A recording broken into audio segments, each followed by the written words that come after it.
Hello. जी sir. Hello. आप मुझे सुन पा रहे हैं? बिल्कुल। ठीक है। आ, आप भारतीय थल सेना से हैं?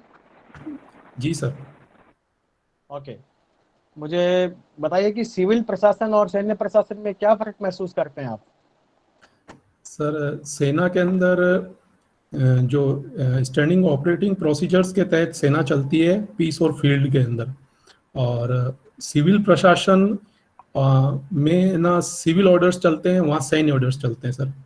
सेना में ऑर्डर इज ऑर्डर, उसमें नो का कोई वो सिद्धांत नहीं है। और सिविल के अंदर सर ऑर्डर ना अलग अलग रूप से अलग अलग समय के हिसाब से होते हैं सर। तो एसओपी तो सिविल प्रशासन में भी होती है।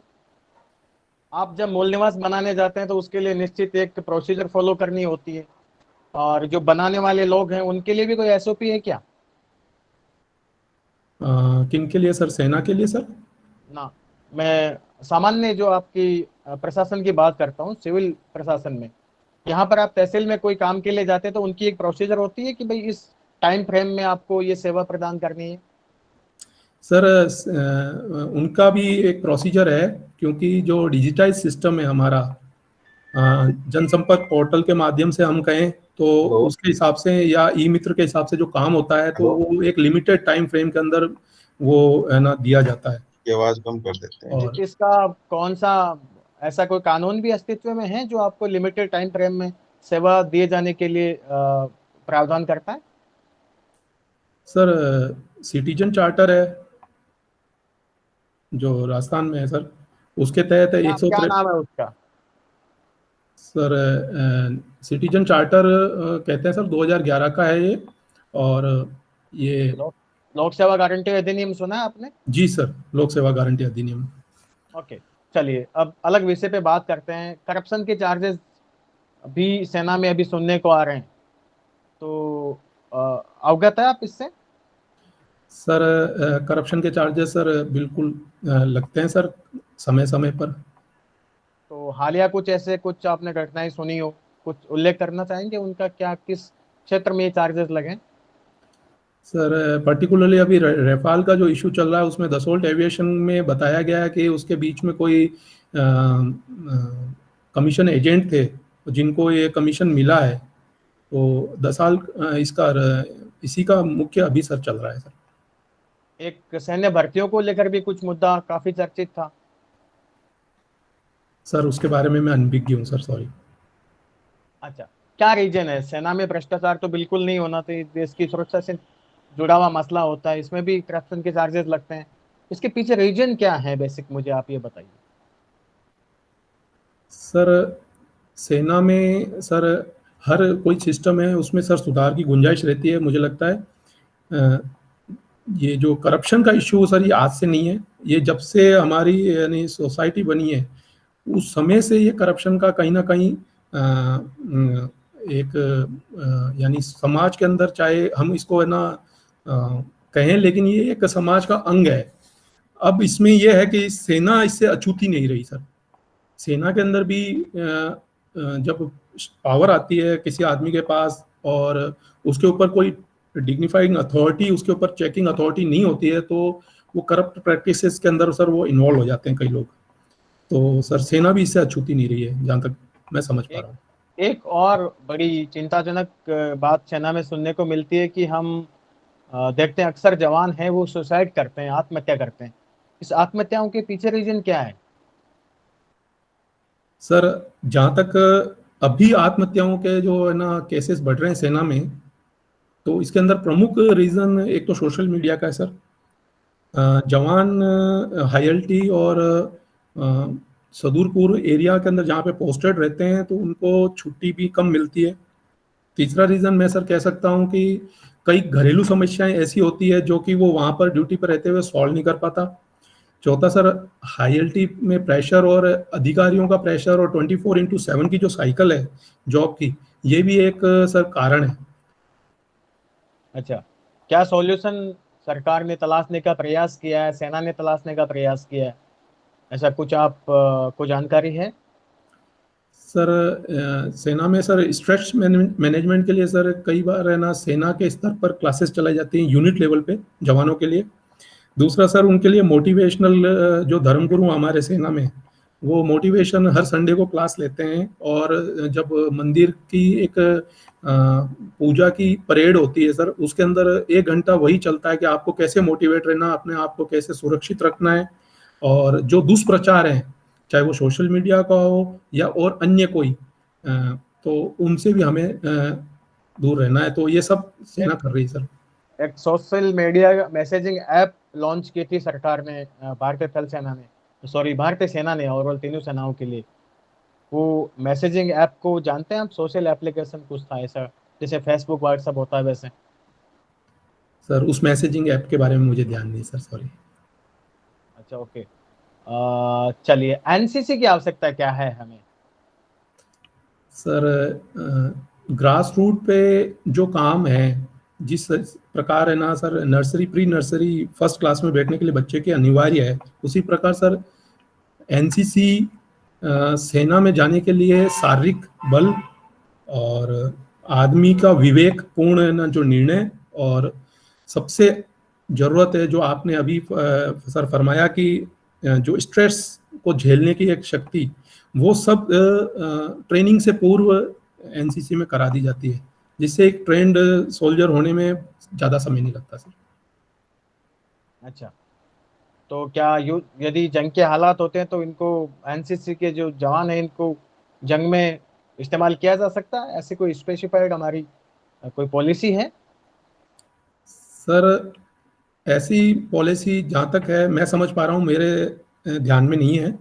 और हालांकि अगर हम एनसीसी कैडेट्स को डायरेक्ट कॉम्बैट रोल में ना लेकर, अगर हमें कभी जरूरत पड़े भविष्य में, जिस प्रकार पहले आरएसएस ने भी बोला है कि हम भी एक ट्रेंड फोर्स हैं और हम भी है ना यहाँ सेना में काम कर सकते हैं जब जरूरत हो देश को, उसी प्रकार हम एनसीसी को लॉजिस्टिक्स में, सपोर्ट में, और दूसरे कई ऐसी जगह हैं जहाँ पर सेना की रिक्वायरमेंट पड़ती है, जैसे पर्सनल टेंटेज लगाना है कहीं, या गाड़ियों के अंदर काम है, राशनिंग का काम है, क्लोथिंग का काम है, उनको फूड आइटम्स को पहुंचाने का काम, ये सब काम एनसीसी कर सकती है सर, मुझे लगता है।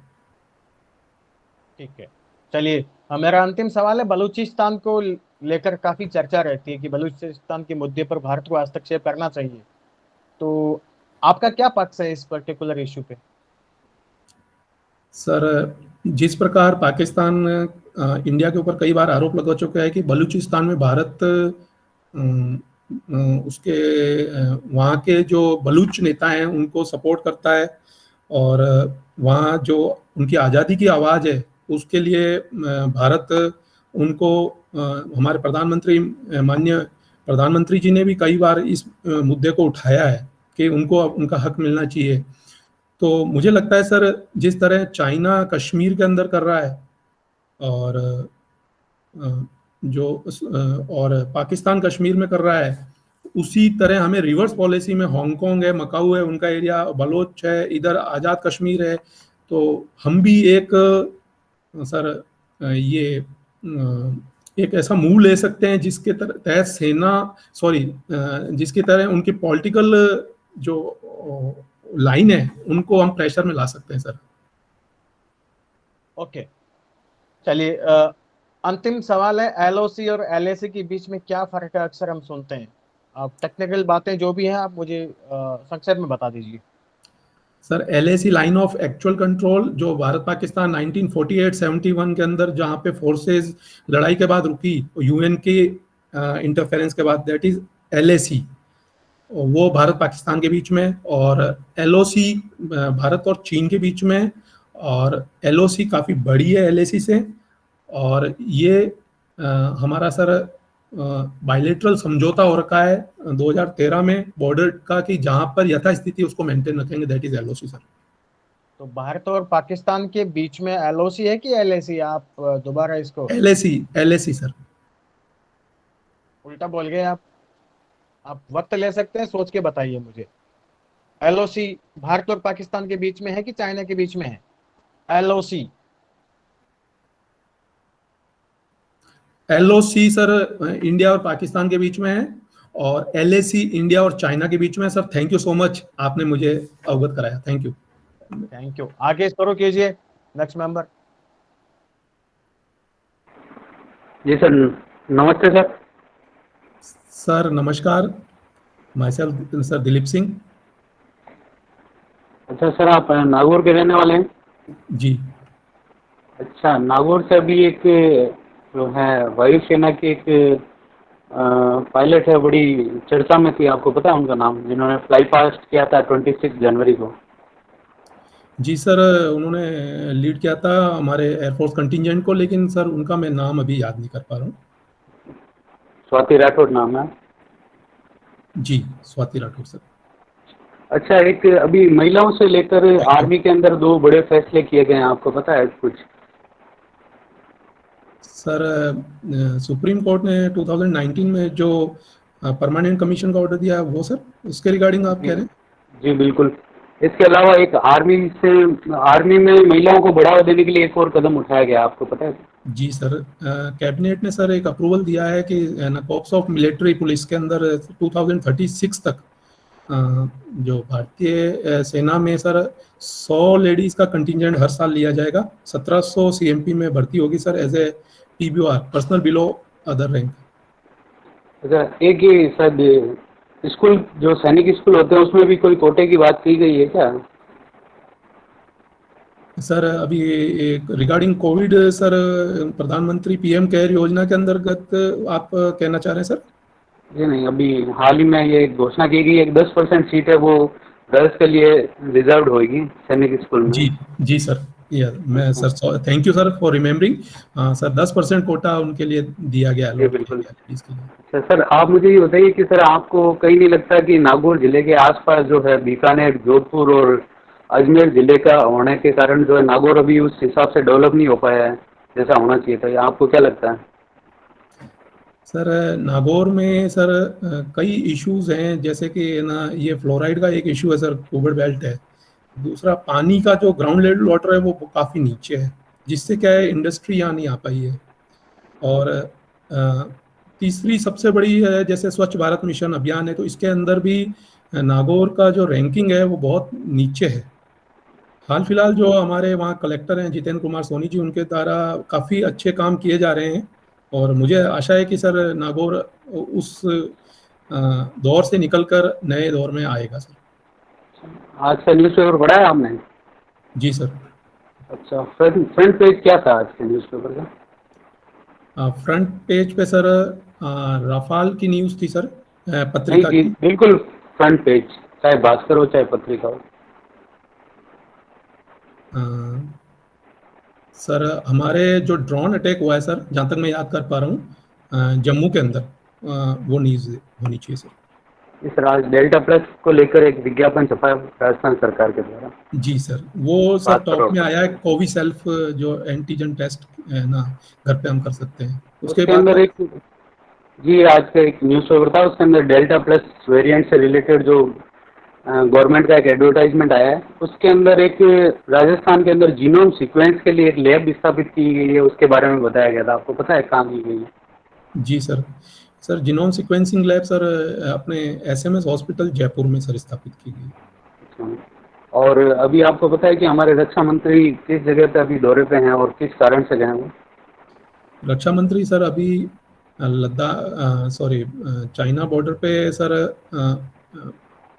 उसकी एग्जैक्ट लोकेशन सर मैं असमर्थ हूँ बताने में, वहाँ गए सर।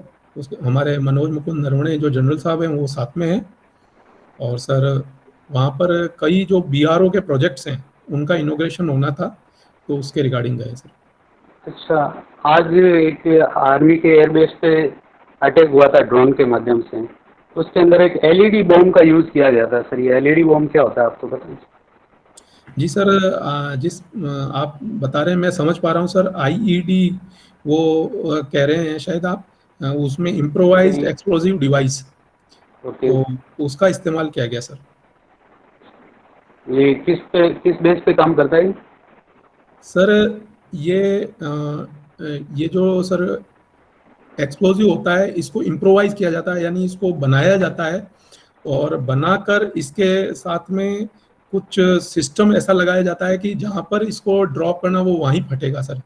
तो ये इम्प्रोवाइज डिवाइस है, इसमें TNT ट्राई नाइट्रो टॉल्विंग का भी इस्तेमाल करते हैं लोग, और इसके साथ में अलग अलग प्रकार के इक्विपमेंट्स आते हैं। अगर आप बताएं तो मैं सॉरी ओके आप सर, मुझे अच्छा आप मुझे एक बात बताइए कि आज के न्यूज़पेपर में था कि जज जो हमारे माननीय जो जज होते हैं उनकी आयु, सेवानिवृत्ति की आयु है वो 62 से बढ़ाकर 65 साल कर दी जाए, तो आपको क्या लगता है, कर दी जानी चाहिए या नए रिक्रूटमेंट किए जाने चाहिए? सर जहाँ तक मैं समझ पा रहा हूँ कि ये जो मैटर है ये सुप्रीम कोर्ट और हाई कोर्ट के जजों का क्षेत्र अधिकार का मैटर है सर। इसमें जुडिशियल मैटर्स में सरकारी हस्तक्षेप जहाँ तक है मुझे लगता है कि सही नहीं है सर। रही बात अगर 62 से 65 साल करने की उम्र की बात है तो उसमें सुप्रीम कोर्ट स्वयं संज्ञान ले तो ये बेहतर रहेगा सर। अच्छा, एक ये ऑपरेशन नमस्ते क्या था सर? सर सॉरी सर, मैं इसके बारे में अनभिज्ञ हूँ सर। अच्छा, एक नागौर के अंदर अभी जो कलेक्टर हैं, जिला कलेक्टर, बहुत सारे नवाचार कर रहे हैं, तो उसके अंदर उनका एक जमीन विवाद से जुड़ा हुआ एक नवाचार बहुत ज़्यादा फेमस हो रहा है, अभी बहुत ज़्यादा चर्चा में है, आपको पता है? जी सर, कलेक्टर साहब जितेंद्र कुमार सोनी उन्होंने रास्ता खोलो अभियान सर चला रखा है नागौर में। तो उसके बारे में कुछ जानकारी है आपको? जी सर, उन्होंने संपूर्ण अधिकारियों को SDM तहसील लेवल से लेके उपखंड लेवल तक सभी को जिम्मेवारियां दी है कि आपके एरिया में ऐसे क्षेत्र को चिन्हित किया जाए जहां पर रास्ता खोलने की गुंजाइश हो, और जिनके खेतों में रास्ता नहीं है उनको रास्ता देने की प्रक्रिया अपनाई जाए, ताकि जो रास्तों की सुगमता है वो हमारे जिले में बने। अच्छा, एक मेरा अंतिम सवाल है आपसे, एक ये लाडेसर अभियान क्या है? सर मुझे इसके बारे में नहीं जानकारी, लेकिन मैं गैस कर सकता हूं सर, आप अगर आज्ञा दें तो। ये बताइए। सर लाडेसर हम जैसे मारवाड़ी में कहते हैं कि हमारे लाडेसर बच्चों को बोला जाता है, खासकर वो चाहे लड़की हो लड़का हो, और विशेषकर लड़कियों के लिए मुझे लगता है सर ये अभियान कोई सरकार के द्वारा लाया गया है। सर ये सरकार के द्वारा नहीं है, ये जो हमारे नागौर जिले के कलेक्टर साहब हैं उन्होंने एक तीसरी लहर के बच्चों को बचाने के लिए लाडेसर अभियान चलाया गया है, जिसके अंदर वो जितने भी बच्चे जो भी कुपोषण से हैं, कुपोषित है, उनके लिए किट तैयार किया जा रहा है, ताकि उनको जो है तीसरी लहर से सुरक्षा प्रदान की जाए उनकी इम्यूनिटी को बढ़ाने के लिए। Thank you sir. Thank you. Next ma'am please. Hello. जी good evening ma'am. Good evening sir. Sir आप नागौर से संबंध रखते हैं और नागौर का नाम आते ही हम कसूरी मेथी को याद करते हैं, तो सर आप मुझे ये बताइए कि कसूरी मेथी नागौर में ही क्यों होती है, राजस्थान के अन्य क्षेत्रों में क्यों नहीं होती है? सर मैं सॉरी मैम, है ना, कसूरी मेथी का एक भौगोलिक कारण भी है सर मैम। जिस प्रकार जैसे हमारी बीकानेरी भुजिया है उसको GI टैग मिला है, वहाँ की जो भौगोलिक स्थितियाँ हैं उसके स्वाद और उसकी जो गुणवत्ता है उसको मेंटेन करती है, इसी प्रकार नागौर में नागौरी मेथी प्रचलित है। अच्छा सर, आप ये बताएं कि जो इसके लिए क्लाइमेट कंडीशन होती है नागौरी कसूरी मेथी के लिए क्या क्या होती है? इसमें तो क्लाइमेटिक कंडीशंस वो वेट चाहिए, उनको चाहिए। दूसरा जो ज़मीन है वो टिब्बों वाली ज़मीन ना होकर सपाट ज़मीन में ये इसकी खेती की जाती है। अच्छा, कौन सी मिट्टी में होती है सर ये मेथी? ये सेमी डेजर्ट का पार्ट है नागौर, और इसमें पर्टिकुलर क्षेत्र वाइज मिट्टी उसमें मैम मैं कंफर्म नहीं हूँ, सॉरी। चलिए ठीक है। कब होती है इसकी बुआई, कब होती है? ये रबी की फसल है, इसकी बुआई अक्टूबर नवंबर के आसपास। अच्छा, एक बार बोने के बाद कितनी बार हम इसकी फसल ले सकते हैं? मैं कंफर्म नहीं हूँ इसके बारे में। चलिए ठीक है। ये नागौरी मेथी के ऊपर फूल आते हैं जब ये बिल्कुल अच्छे से तैयार हो जाती है, कौन से कलर के फूल आते हैं? मैम मैंने इसकी खेती कभी देखी नहीं, मेरी एजुकेशन। जी चलिए ठीक है। अच्छा, आप ये बताएं कि नागौर में जैसे बेगाना जो जगह है वो टंगस्टन की खान के लिए फेमस है, और आपके 12th में फिजिक्स, केमिस्ट्री, मैथ्स रहा है, तो आप ये बताइए कि टंगस्टन का एटॉमिक नंबर क्या है? मैम टंगस्टन एटॉमिक नंबर तो सर मैम मेरे को याद नहीं है मैम। चलिए ठीक है, आपका संबंध सेना से भी है और टंगस्टन के सामरिक उपयोग भी काफ़ी है, तो कोई 3 उपयोग बताएं आप टंगस्टन के। टंगस्टन हार्डेस्ट मटेरियल में काउंट होता है, तो उसका इस्तेमाल हम सेना के जहाज जो बनाने में काम ले सकते हैं, शिपिंग इंडस्ट्री में काम ले सकते हैं। उसके अलावा टंगस्टन को ये जो एम्यूनिशन है खासकर पर्टिकुलरली उसमें भी काम लिया जाता है। जो हमारा आर्मर पियर्सिंग FSDS एम्यूनिशन आता है वो भी टंगस्टन से ही बना होता है। ठीक है। अच्छा, नागौर का कोई एक ऐतिहासिक महत्व बताएं। नागौर का ऐतिहासिक महत्व मीराबाई जी, अमर सिंह राठौड़, तेजाजी अच्छा चलिए महाराज। ठीक है। नागौर का राजनीतिक दृष्टि से कोई ऐतिहासिक महत्व बताएं। वहाँ किसान नेता किसान केसरी श्री बलदेवराम मिर्धा जी की जन्मभूमि है। अच्छा, नागौर का पंचायती राज से रिलेटेड कोई एक महत्व बताएं। 2 अक्टूबर 1959 को नागौर के बद्री गांव से पंचायती राज की स्थापना हुई। श्री जवाहरलाल नेहरू हमारे यहाँ आए थे और मोहनलाल जी सुखाड़िया मुख्यमंत्री थे उस समय हमारे यहाँ। वहीं से क्यों हुई, नागौर से क्यों हुई शुरुआत, कोई विशेष कारण? मैम उसका पर्टिकुलर कोई कारण तो नहीं है, लेकिन मैं गैस कर सकता हूँ अगर आप आज्ञा दें तो। बिल्कुल बताएं। जी, उसके अंदर ये मुझे लगता है कि प्रमुख कारण ये है कि किसान केसरी जो बलदेवराम जी मिर्धा का वहाँ और किसान नेताओं का जो जुड़ाव था, और पास में ही मारवाड़ जयनारायण व्यास जी, तो एक गांधी जी का जो सपना है पंचायती राज डिसेंट्रलाइज सिस्टम को लागू करना, तो वो किसान और आम लोगों के बीच में शुरू हो तो वो बेहतर रहे। अच्छा, आप एक ये बात बताएं कि पंचायती राज को जो अपन ने कॉन्स्टिट्यूशनल स्टेटस दिया है, कौन से कॉन्स्टिट्यूशनल अमेंडमेंट के थ्रू दिया? पंचायती राज के लिए 73 कॉन्स्टिट्यूशनल अमेंडमेंट 1992 है। श्योर हैं आप? जी मैम। अच्छा, कब लागू हुआ राजस्थान में? ये राजस्थान में मैम मैं गैस कर सकता हूँ, ये राजस्थान में तो आई एम नॉट कंफर्म। चलिए ठीक है। अच्छा, नागौर का नाम सुनते ही वहाँ पर सबसे ज़्यादा पशु मेलों का आयोजन होता है, तो आप मुझे सीक्वेंस से हिंदू महीनों के अनुसार चैत्र से लगाकर फाल्गुन तक सीक्वेंस से बताएं कौन कौन से पशु मेलों का आयोजन होता है। मैम सीक्वेंसिंग जहाँ तक है मुझे ध्यान नहीं है, बाकी पशु मेलों के बारे में आप ऐसे ही बता दीजिए। मैम तेजाजी का पशु मेला है, और उसके बाद में हमारे चलिए ठीक है, कब होता है तेजाजी का पशु मेले का आयोजन, कब होता है? मैम मैं गैस कर सकता हूँ, ये माघ महीने के आसपास होना चाहिए मैम। चलिए ठीक है, श्रावण की पूर्णिमा को होता है। श्रावण पूर्णिमा से भाद्रपद अमावस्या तक चलता है, और राजस्थान में आय की दृष्टि से ये सबसे बड़ा पशु मेला माना जाता है। पशु मेला है आय की दृष्टि। जी मैम। चलिए ठीक है। अच्छा, आपकी हॉबी है बैडमिंटन खेलना, आपके फेवरेट प्लेयर कौन है? मेरे फेवरेट प्लेयर में हम पुलेला गोपीचंद हैं, अभी साई बी प्रणीत है, और PV सिंधु है, और साइना नेहवाल भी है मैम।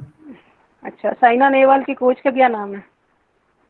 मैम उनके कोच पुलेला गोपीचंद थे, और हाल फिलहाल उनकी एकेडमी उन्होंने वापस रिज्वाइन की है मैम। चलिए ठीक है। बैडमिंटन को ओलंपिक खेलों में कब शामिल किया? ओलंपिक मैम 92 बार्सिलोना गेम्स में इसको शामिल किया गया। अच्छा, 1972 में भी कुछ किया था समर ओलंपिक में। चलिए ठीक है।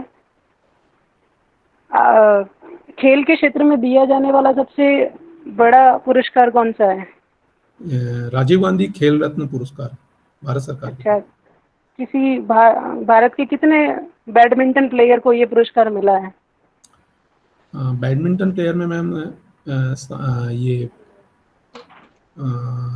बैडमिंटन प्लेयर में मैं गैस कर सकता हूँ PV सिंधु को मिलना चाहिए मैम। अच्छा, चलिए ठीक है। मेरा एक अंतिम क्वेश्चन है कि भारत में हम देखते हैं कि जितना सम्मान क्रिकेट को दिया जाता है उतना सम्मान अन्य खेलों को नहीं दिया जाता, इसके पीछे क्या वजह है? भारत में जिस प्रकार क्रिकेट में बड़े बड़े प्लेयर्स हुए हैं, जैसे सुनील गावस्कर हैं, कपिल देव हैं, उसके बाद में सचिन तेंदुलकर, हाल फिलहाल हमारे कप्तान विराट कोहली। तो ये जो प्लेयर्स हैं वो इंटरनेशनल स्तर पर और इन्होंने बहुत नाम कमाया देश के लिए। तो लोगों का रुझान हॉकी से हटकर, फुटबॉल से हटकर, और जो दिखता है वो बिकता है, वो वाला सीन हमारे देश में हो रहा है। और क्रिकेट एक इजी गोइंग गेम है कि ना गली में भी इसको खेला जा सकता है। और जो सोशल मीडिया का इस्तेमाल हो रहा है, बीसीसीआई उनका एडवर्टाइजिंग, मार्केटिंग, ये सब कुछ हो रहा है, इसके तहत युवाओं का रुझान उस तरफ ज़्यादा है। अच्छा, चलिए ठीक है sir, thank you. Okay, thank you ma'am. हाँ, आप बोलिए मैम, आप ही बता दीजिए।